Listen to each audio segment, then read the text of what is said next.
Hi there, I'm Mark Isero, and this is the Highlighter Podcast.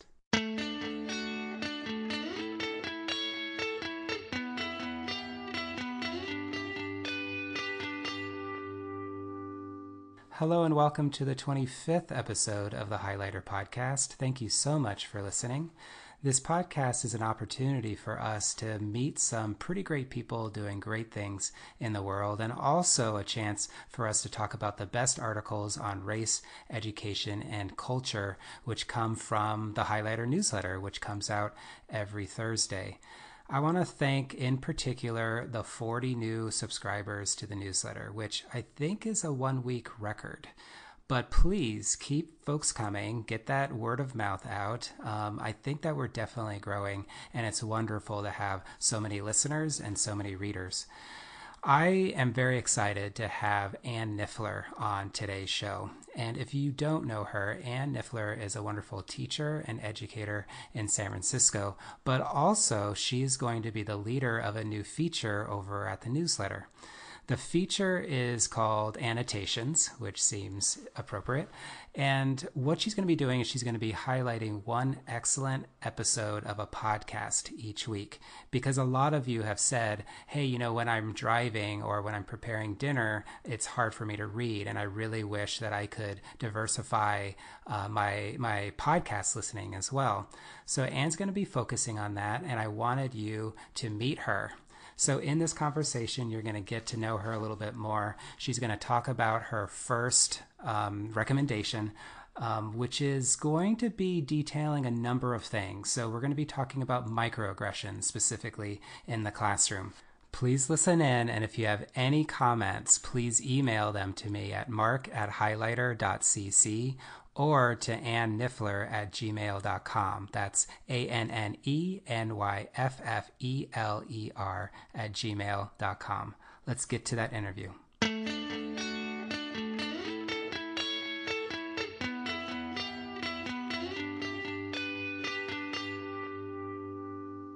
Anne Nyffeler, thank you so much for being in the studio today.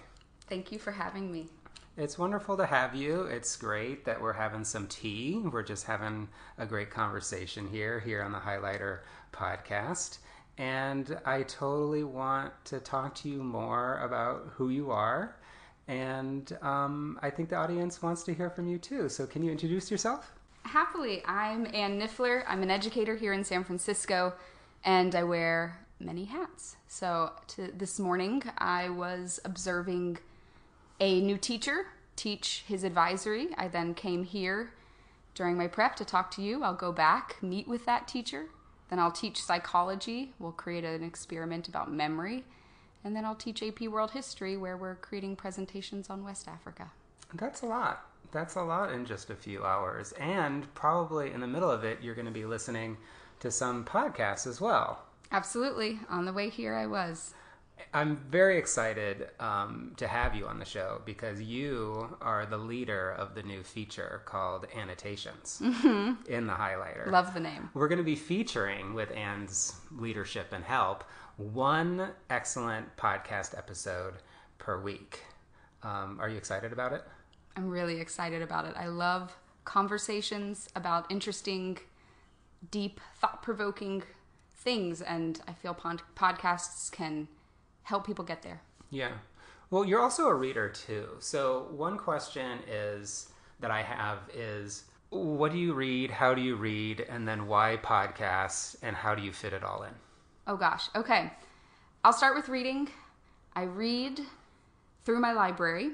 I don't own many books. The only books I own are books I've read more than once because of space and being married to a minimalist. So that means I go to the library a lot. And the way I do it is I request a bunch of books. So every time I go with my kids, which is about once a week, there's books waiting for me.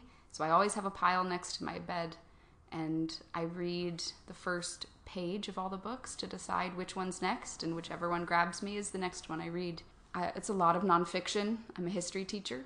But it's also pop culture and Jane Austen and right now Roxane Gay. So it's kind of all over the map. Mm-hmm. And you also happen to have time to listen and to find podcasts, which is sort of why you are now the leader of Annotations. When does that happen, and when did that start? Good question. It started in Japan. I was there 5 years ago during the summer with a 1-year-old, and I was very lonely. We were there as a family for my husband's work, and he was very busy. So I got to know Tokyo really well, but with a 1-year-old, it's lonely. So I somehow stumbled upon KQED's forum. I could listen to it in Tokyo. And so every night while making dinner, while he was playing, I would listen to it and feel connected to San Francisco. And I brought that back here with me. And you somehow find time. Mm-hmm. So for the folks out there, because the highlighter, I think, is the audience is probably folks who do a lot of reading or who might just want to know what is in my brain with my blurbs. But lately, especially over the last year, people have said, I can't read in the car. Please, can I have some podcasts? But then others have said, how is it possible to read so much and to listen? So how do you do it as a podcast listener? I read and listen to podcasts in a similar way. If I start one and I don't like it, I put it down. I have no obligation to finish books. I have no obligation to finish podcasts. That being said, if I find one I love, I savor it. When I'm listening, I ride my bike to my job, and it takes about 40 minutes to get there and 40 minutes to get home. So that's my main podcasting time. I also put my kids in front of a TV for about 45 minutes to cook dinner from 5:15 to 6 o'clock. I'm a scheduled person, and that's when I listen to podcasts too. It is a way for me to connect with adults and to get something done.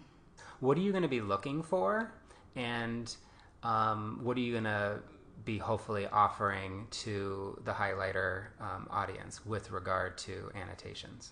Right now, it's really just ones I listen to that I want to talk to somebody about. I put the ones out there that I do because I think, somebody's going to want to respond to this. So I hope people do. I hope when they listen to the podcast I recommend, they are able to say, I have something to say to Anne. I think I can help her with her question that she posted. Or I have this story that the podcast reminded me of, and that they reach back to me and we can have that conversation.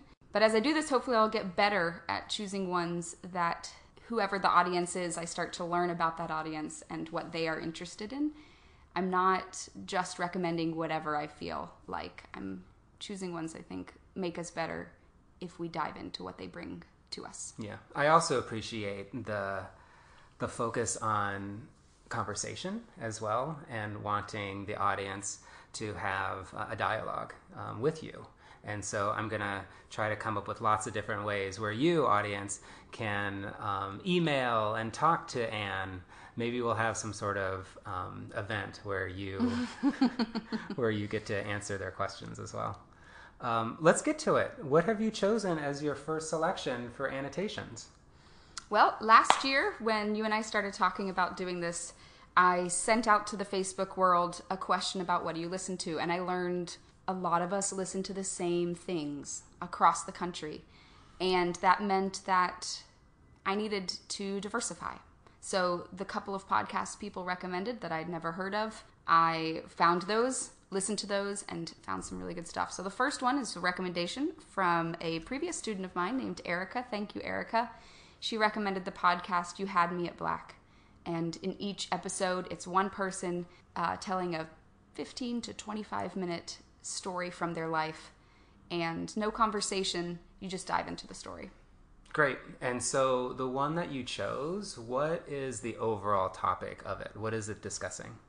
It's a student at the University of Washington. She's a grad student in, I believe, drama, theater, something like that. And she has a professor, an old white professor, who refers to her and her African-American classmates as you African-Americans. I see. Mm-hmm. Well, with that, Anne, let's listen to a clip. So I look at my other black classmates. Okay, what y'all thinking? And one of my other classmates, he shakes his head and he keeps mouthing, wow. My other classmate, she puts her head down. She's like, okay, all right. And then the other one, he's giving that I was waiting for you at the door kind of head nod look to Mr. X. I give them all three a look like, I handled it last time. Y'all gonna handle it this time, okay? And so My classmate raises his hand, and he's a black, tall, light-skinned dude, muscular. You don't want to mess with him when he's angry. And he was like, "What do you mean by you African Americans?" We all looked at Mr. X, and his face turned beet red. And he was like, "Oh my gosh, did I say that again?" And we all nodded our heads like, "Yeah, bruh, you said it again." And he said, and I quote, "Well, I'm sorry. I'm still learning."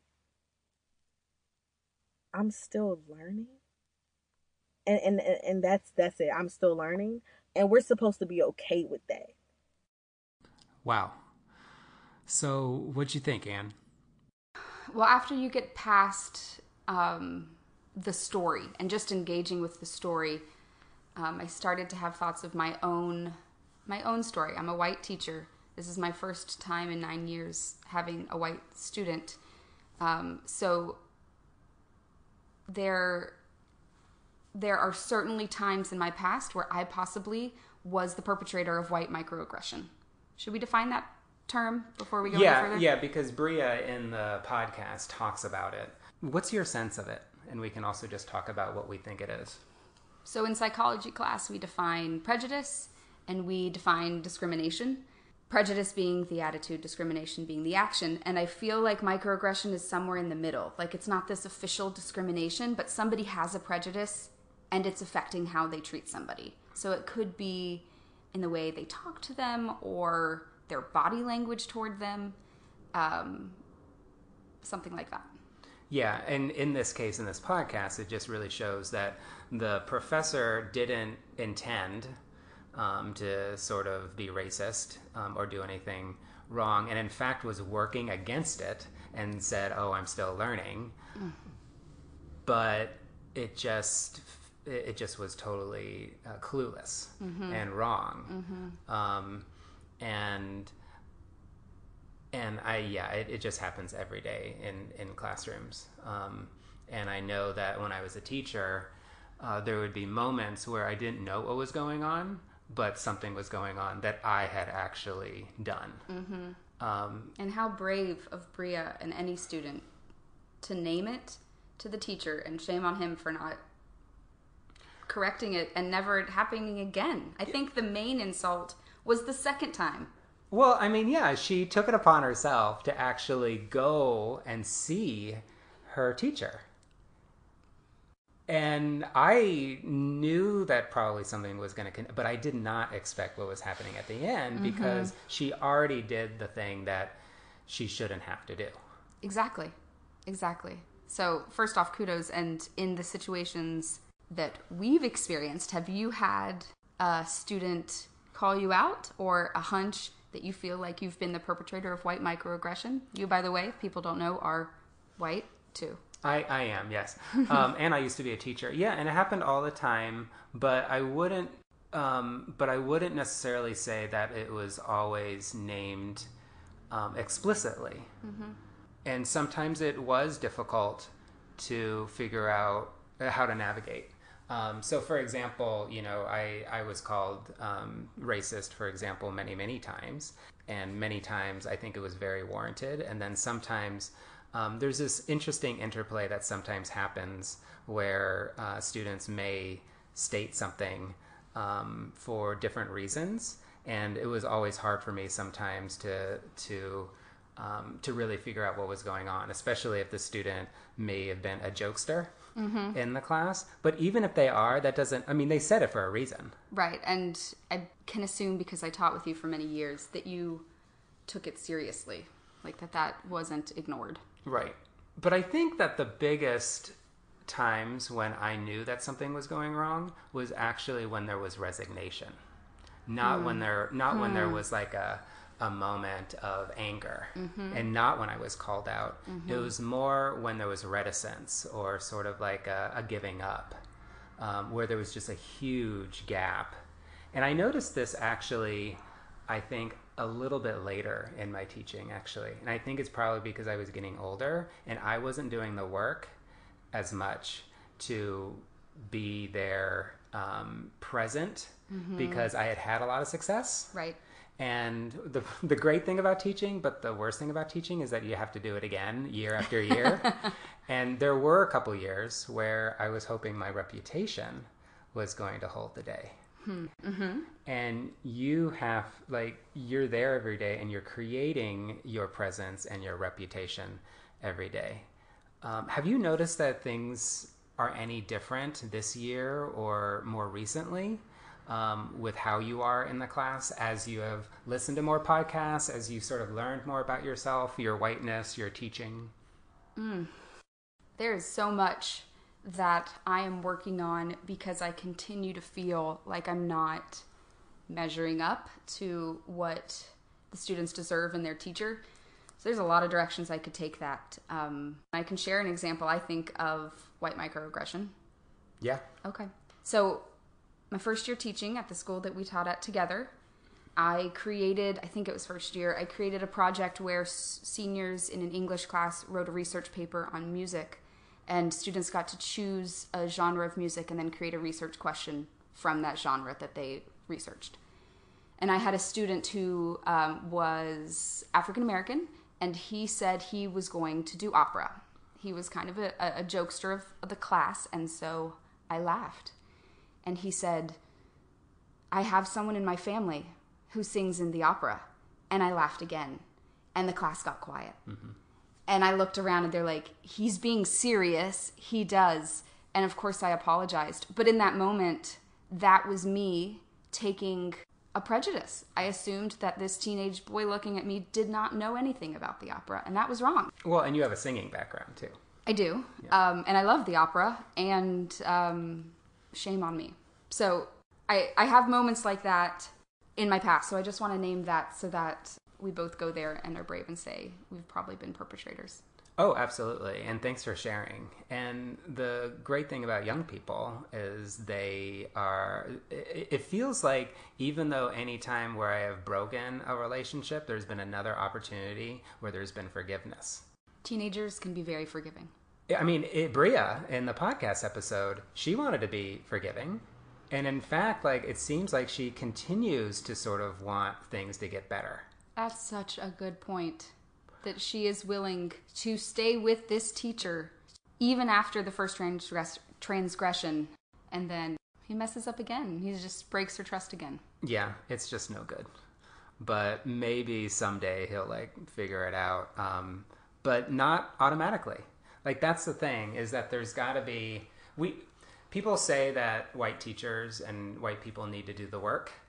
And that's true, and it's not up to anybody, especially a person of color, to sort of say what the work is. But I think it's for white people to talk with ourselves with regard to what the possible, not solutions, there's never going to be a solution, but what is the work here? So yes. I'm curious if you've ever been in an affinity group, because that just made me think of those. Yeah, I have. And do you want to define it for our listeners? So usually, like, at least in the educational circles, an affinity group is you meet with people with some part of your identity that is similar. And usually what happens, at least in my experiences, is that when there's a white affinity group, a lot of the white people don't want to go there because sometimes there's some choice. So for example, if it's totally open, a white person who happens to be gay would go to the gay affinity group over the white affinity group. And sometimes what happens in affinity groups is that you go and you sort of learn more about yourselves, but then you report back to the rest of the group. And usually white affinity groups don't have a good report out. Never, actually, is my guess. We don't know. This is big generalization, so please write to me and tell me your thoughts on this. But I don't think we know what it means to be white because, like a lot of terms, it just means being in power at this point. Like, it's not connected to a specific European culture or anything in particular. So what does it mean to be white? We don't sit with that. No. I don't think. So that's why white affinity groups, and I've been in two, I think that's why they're very difficult. I think they are difficult. And I think one thing that happens a lot of times is that, especially with educators, there's a lack of authenticity. And what I mean by that is we're all smart. And so therefore, sometimes we know what to say. Mm-hmm. And so therefore we say things and then we appear that we are aware. But ultimately we're not totally going there. And white people are also very good at self-censoring. People say, for example, I'm a good listener. Sometimes I feel like I am, but a lot of times I also know that sometimes it's best not for me to say stuff. And number one, it's good for me not to say stuff as a white man, but sometimes it's me maybe protecting myself a little bit. Have you ever had a white affinity group that has been helpful? What do you feel the characteristics are? I did have a white affinity group that I thought was helpful. It was led by my now principal, who is also white and has been in this work a lot longer. And her leadership, bringing in articles that we read about, giving us space to share stories, is what made it successful. Also, it might have helped that I was the only person also from our school, that it was a group of people from different schools. So I can't even tell you any of their names, let alone the schools they're at. I don't remember. It was years ago. So there was some anonymity that provided some safety in having conversations about being white in a school where all of the students were students of color. Yeah. Well, I firmly, obviously with the highlight, I firmly believe in the power of text. I do believe in our own personal experiences and our lived experiences, but I feel whether it's a podcast episode or whether it's an article, I think that we have to bring ourselves to a text and then also talk about a text, or else I think the walls go up. If it's just our experiences, I feel like it's much harder to navigate and to really have true dialogue. So maybe that's sort of what we're doing here. And what's also interesting is that even though you were an affinity group of like people, all white, it was a cross difference, meaning not at all at the same school. Yep. Another thing, though, that I have been thinking about as a possible way to mitigate microaggressions is for the teacher to not always think that they know everything. I couldn't agree more. And I think I am very surprised about where I've ended up as an educator, because so many people could be doing the work I do better than me. But if I have anything that has kept me, I'm in my 9th year at the school I'm at, I would say it's persistence. I get a lot wrong, but I see it and I want to fix it. And I keep trying and I keep coming back. And I think the best teachers do the same. And when you start hanging out with the teachers that you think could do no wrong and are phenomenal, you hear them also recognize that they have more work to do. Yeah, I'm very happy that you shared that. Because I think that there's this thing structurally with teaching, is that teachers are supposed to be the authority figures. And they're supposed to offer some clarity to the world. And even as much as young people want us to tell the truth, I think young people also want us to have some wisdom that things are going to be all right. In this case, I'm not necessarily sure white teachers from their lived experiences would necessarily have the specific answer for a student of color. And so therefore, for me, I think it's a different kind of confidence. Because I remember there were years where I was not confident and very inquiry-based, but that felt scattered to the students. They're like, who is this person? Seemingly very caring, but where's his core? The years where I had the most success, I was inquiry-based, but confidently so. I wasn't trying to apologize for the stuff I didn't know. It was much more, I feel, hands-on as far as we're here together. I'm confident with what I can do, and also I'm still learning. But my question is, though, how do we accelerate the growth? I don't think he learned. I think him saying it again meant he didn't learn, and those were empty words. So I think the answer is to keep learning, but to do it faster. He shouldn't still be learning, not to say you African Americans. That was inappropriate the first time, and then to have a student brave enough to call it out, that should be done. I do want to name, I do think that we as a country need to do a better job of recruiting teachers of color. I don't think our country right now is going to do that. So I want to talk briefly about a school I heard of that is doing something right now, which is they have a residency program. And they take students, or they take future teachers with a college degree but no teaching credential, and they pair them with a teacher so that it's legal. They're not taking over a classroom without a credential.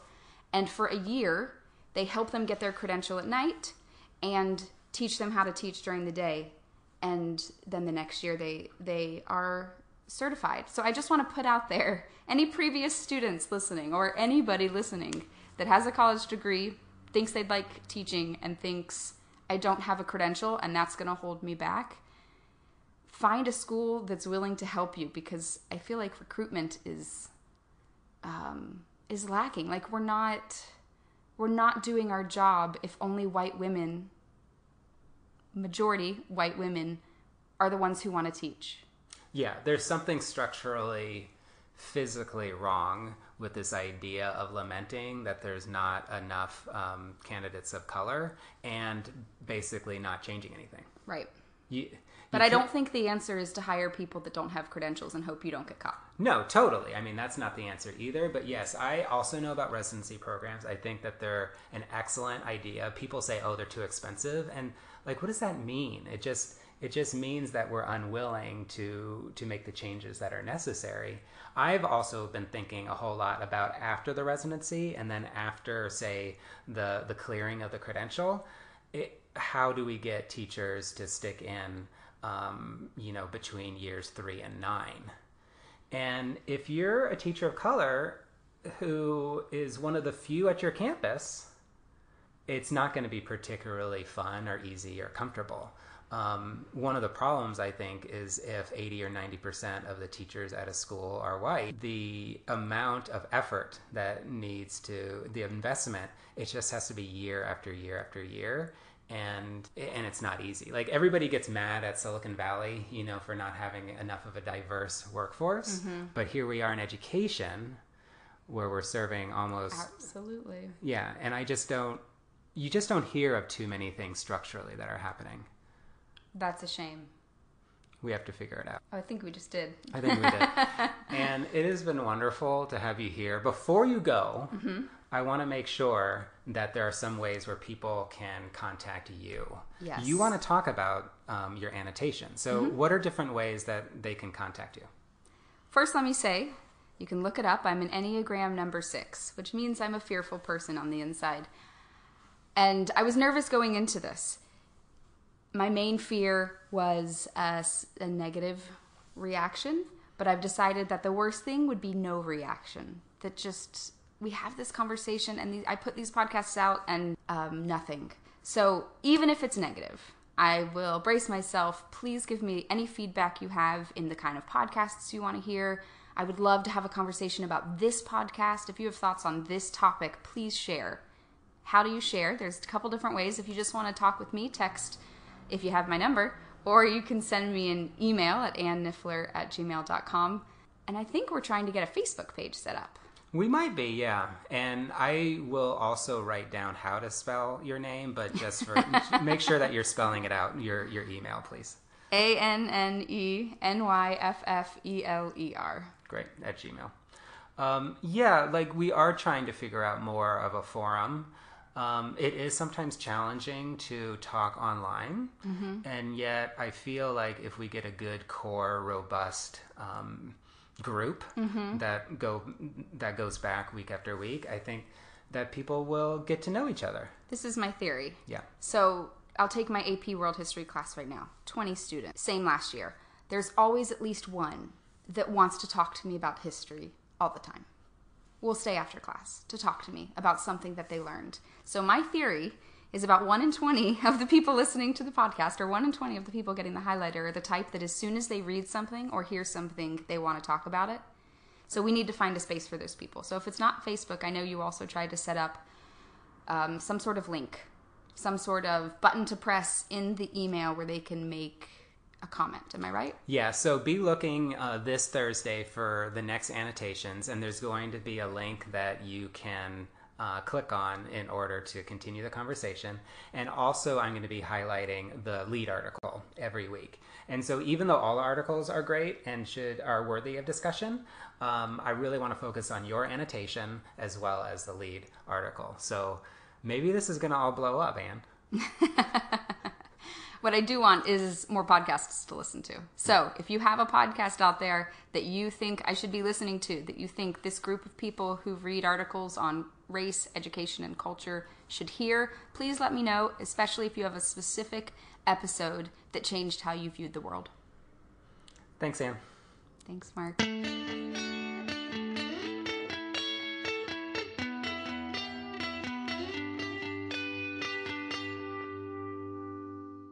I want to thank Anne yet again for being on the show. Thank you so much. And I want to encourage you all to please email her at Nyffeler@gmail.com or me at mark@highlighter.cc with all of your feedback and comments about not just this episode, but the podcast in general. I hope that you have a great week. I'm really excited for the next issue of the Highlighter newsletter. I do need some pet photos, though, so please email me your pet photos as well at mark@highlighter.cc. And one last thing is I'm very excited to say that we have 14 ratings over at iTunes for this podcast, and they're overwhelmingly positive. If you appreciate this podcast and want it to go to even more people across the country, please go over there and rate and review over on iTunes. Have a great